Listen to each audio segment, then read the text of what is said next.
Welcome to another demo of the configurable RAG recommender. My name is Jonathan Skeet, and before I get started, let me give a short introduction.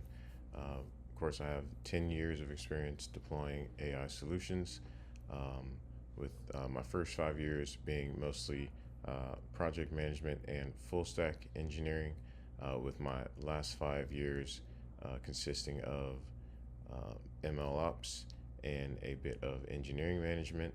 What I'm going to show here today is a demo of a RAG enhanced conversation system. So what we're going to do is query Llama foundation models to build on our previous demos. What we'll do today is query models that are going to be deployed locally on my Mac, this time not in Docker. Previously, we saw querying Llama models that were deployed on Docker Compose, and we saw that it took quite a while, and we saw that we were able to find some better performance in terms of speed by using the OpenAI models to query, but those were online.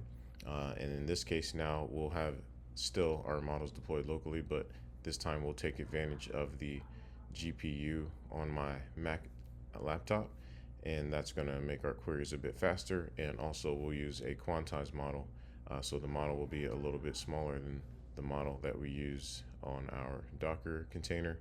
So we'll just be a bit more efficient here, and we'll see how much better performance we can get. To start us off is the architecture diagram showing what we showed previously, but this time now we can see that instead of querying our OLLama container to generate a response to our prompt, we know that we're going to query OLLama served locally on my Mac laptop, and so we'll see what the changes are there, but pretty much everything else is the same. Of course, we're coming through our Flask app to create tasks. When we send a query, our first task is going to embed our prompt. Then once we have our embeddings for our prompt, we'll compare that to some documents in our Elasticsearch index or vector database, and what we'll do is take our top 5 documents, pass that to our OLLama model so it can generate a response and describe how the items that we get back in our query are applicable to the prompt that was submitted, right? Of course, we'll still store our response in our Postgres database for later evaluation, which we'll take a look. Again, we'll also see some, besides the architecture change here, we're also going to see some changes to the front end. Of course, this is built on a React app. What I did is just add some pagination here, starting to get a lot of prompts in here. So it was just a lot to show all on one screen. So we've got a lot of prompt history that we can slide through really smoothly. So that those are embeddings. I'm sorry, the previous one's embedding history, and now here's our prompt history. What we can see is got a new column here generated, got rid of some columns that we don't need, and shortened the output for a couple of columns here, and then we'll see that we can actually see more if we want. But yeah, we can see we can paginate here to the end, and if we want to see what the instructions are for any particular query, we can click, it'll pop up for us.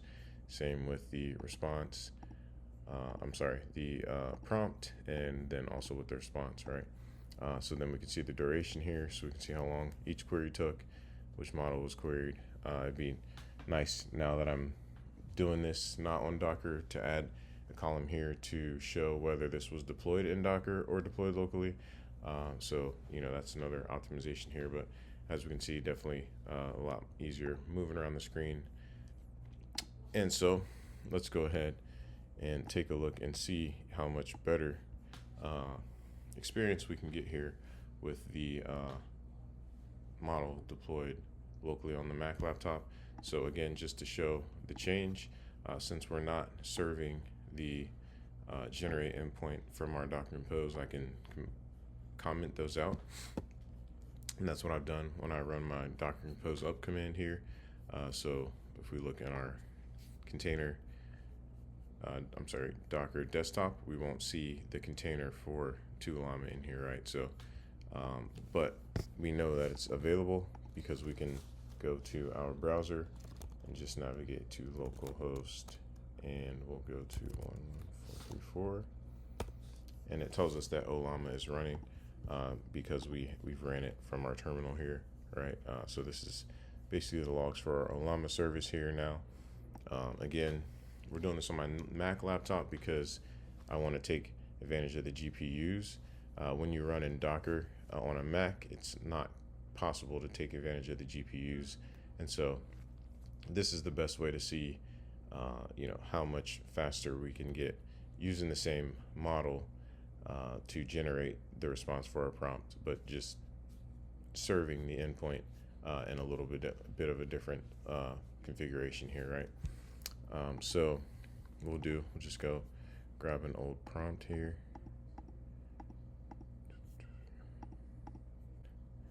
Go back to chat here. So we're using our nomic embeddings, so same embeddings for Llama as if we were in the Docker container, because we still are serving the embedding model from the Docker container, because that one we didn't need to go any faster. We want just our generation of the response to happen faster, right?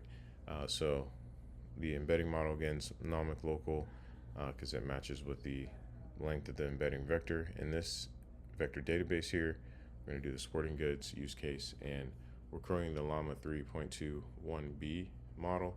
Again, now it's just deployed locally on my laptop. Our query will be recommend 5 products that are often used by tennis players to train using the context provided before the instructions. So we want, hopefully, the model to only suggest products that come out of our vector database.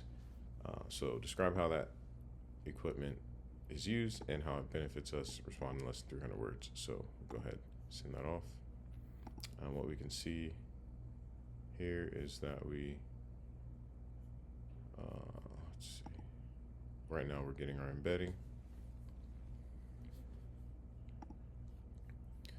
Let's see, in our key worker, we'll be able to tell when we send the request. So probably sent the request for the response. So let's look at our Llama server. So now we're getting our response from the locally deployed Llama service. So we'll give that a second.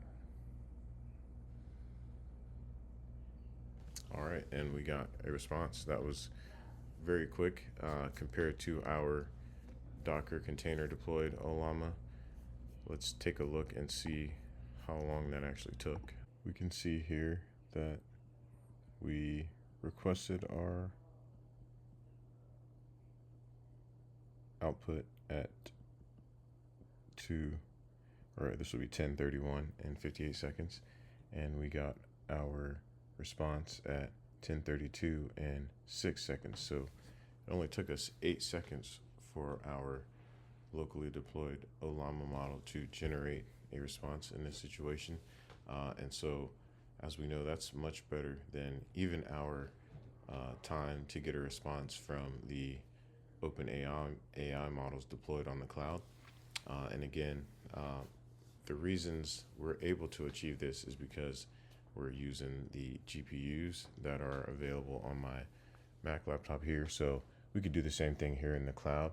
And actually, we could actually do this with Docker in the cloud. We wouldn't have the issues that we have accessing the GPU from the Docker container if we were deployed in AWS or GCP or Azure. So we could definitely get this same performance in the cloud, obviously with the cost savings as well, compared to the price per token, let's say if we were querying an OpenAI model, right? Now we can see what the advantage of using a model that's accessing the GPUs on a system, in this case, a quantized Llama model. The next steps here would be to really explore, see what other sorts of models we can test, maybe get some off a Hugging Face, maybe test even more online models, see if there's faster ones out there. But yeah, this is a great step forward. I'm excited to continue to learn more with RAG and the wonderful Gen AI tools available at our fingertips. So Hope this video was informative. Thank you for watching, and until next time.